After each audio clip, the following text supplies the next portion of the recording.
এই হলো আমার ঘ নাম্বার। দেখো ঘ নাম্বার যাবে ছিল লেনদেন সমীকরণ পদ্ধতিতে কারণ সহ ব্যাখ্যা। ক নাম্বারে ছিল এক নাম্বারে ছিল 5 লক্ষ টাকা মূলধন নিয়ে ব্যবসা শুরু করে, যার জন্য নগদ হিসাব ডেবিট আর মূলধন হিসাব ক্রেডিট। নগদ সম্পদ তার জন্য এ বৃদ্ধি আর মূলধন দায় তার জন্য ওই বৃদ্ধি। 3 তারিখ ছিল 50,000 টাকা ব্যাংকে জমা দিয়ে একটি হিসাব করা হলো, যার জন্য ব্যাংক হিসাব ডেবিট, নগদ হিসাব ক্রেডিট। ব্যাংক হলো সম্পদ তার জন্য এ বৃদ্ধি আর নগদ সম্পদ তার জন্য এ হ্রাস, যেহেতু ক্রেডিট তার জন্য এ হ্রাস। 5 তারিখ আছে ধারের পণ্য করা, যার জন্য ক্রয় হিসাব ডেবিট, পাওনাদার হিসাব ক্রেডিট, অথবা উদার হিসাব ক্রেডিট।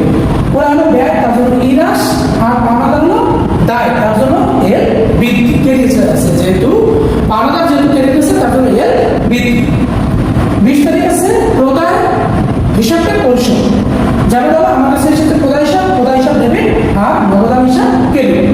প্রদান দায় এবার ডেবিট আছে তার জন্য এর হ্রাস হয়েছে, আর নগদ সম্পদ এবার ক্রেডিট আছে এর এ হ্রাস হয়েছে। এই হলো আমার ঘ নাম্বার।